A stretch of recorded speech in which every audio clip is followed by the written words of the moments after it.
Is hosting the Olympic Games like throwing the world's biggest and most expensive party? Doping and security may be a headache for the International Olympic Committee, but the biggest threat to the future of the Games could be to find cities willing to host them. Out of the 6 who submitted bids for the 2022 Winter Olympics, 4 dropped out. Oslo and Stockholm said it was too expensive.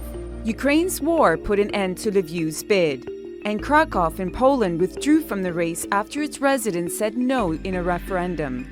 Numerous other cities, including Munich, Davos, and Quebec City, considered bidding, but abandoned the idea due to the lack of public support.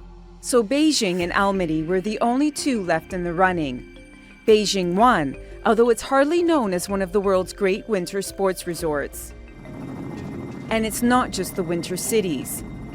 Germany nominated Hamburg for the 2024 Summer Olympics, but its residents voted to withdraw in a referendum.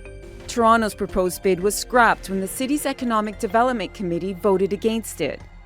And Rome's bid is in trouble as the new mayor refuses to back it. Paris, Budapest, and Los Angeles are still in the running.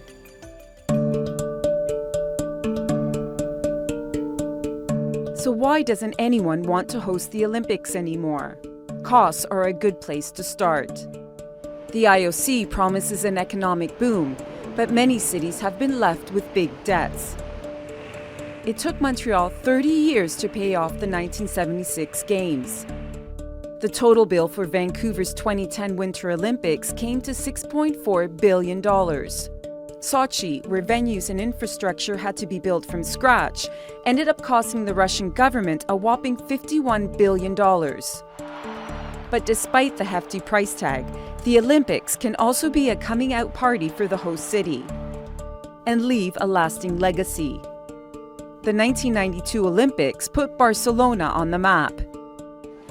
The Olympics in Beijing helped the country emerge as an economic superpower. And London's Summer Games transformed the city's East End and even left the country with a profit of $87 million.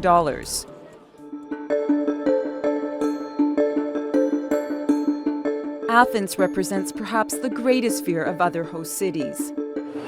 The city went almost $10 billion over its budget for the 2004 Games. The Greek capital benefited from much-needed transport infrastructure. But many of the venues now lie decaying and unused. Many suggest the massive cost overruns sparked the financial crisis that Greece is still dealing with today. Last year, the IOC pushed through reforms to reduce the cost of bidding and staging the Games.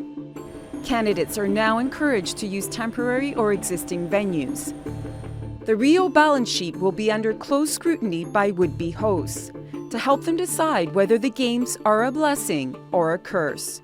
Pirovolakis, The Newsmakers.